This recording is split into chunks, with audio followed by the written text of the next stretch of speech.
Allen എന്നോട് ചോദിച്ചു ഒരു ദിവസം, മെസ്സേജ് അയച്ചിട്ട് ചോദിച്ചു, ശ്രീ എനിക്ക് കുറച്ച് കാര്യങ്ങൾ സംസാരിക്കാനുണ്ട്. എന്നിട്ട് ഞാൻ പറഞ്ഞു എന്താണ്.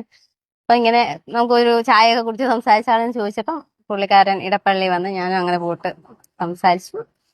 അപ്പൊ പുള്ളി എന്നോട് പറഞ്ഞു എനിക്ക് തന്നെ ഭയങ്കര ഇഷ്ടമാണ്, തനിക്ക് കല്യാണം കഴിക്കാൻ താല്പര്യമുണ്ടോ എന്നിങ്ങനെ ചോദിച്ചു. അപ്പൊ ഞാൻ ഒന്ന് ആലോചിച്ചിട്ട് പറയാന്ന് പറഞ്ഞു.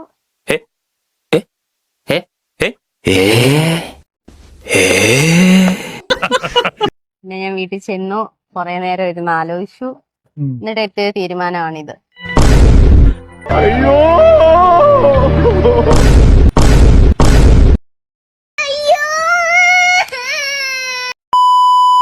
അമ്മ വിളിച്ചിട്ട് കരഞ്ഞായിരുന്നു. പിന്നെ ഞാൻ എന്നോട് സംസാരിച്ചു, അലന്റെ അമ്മ ഇതൊക്കെ സത്യമാണോ, സംഭവം എന്താണെന്നൊക്കെ ചോദിച്ചിട്ട് ഞാൻ പറഞ്ഞില്ല അമ്മ ഇത് ഇങ്ങനെ ഒരു സംഭവമാണ്, ഫോട്ടോഷൂട്ടാണ് ഞങ്ങൾ ഉദ്ദേശിച്ച. അമ്മയുടെ കാര്യം പറഞ്ഞ അമ്മ ഭയങ്കര ഹാപ്പി. എനിക്ക് അലന്റെ അമ്മ ഇഷ്ടപ്പെട്ടു, പാവം അമ്മ, നല്ല സ്നേഹമുള്ള അമ്മ.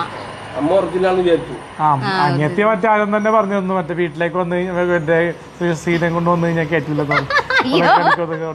പിന്നെ ഇത് സംഭവം പറഞ്ഞപ്പോ പിന്നെ കുഴപ്പമില്ല, മനസ്സിലായ. ഞാൻ വീട്ടിലേക്ക് ചെന്നല്ലേ, പുള്ളിനാക്കി നമ്മൾ വീട്ടിലേക്ക് പോയി. ഇല്ല, ഇന്നലെ ഞാൻ വീട്ടിൽ പോയിട്ടില്ല. വൈകുന്നേരം പോയി,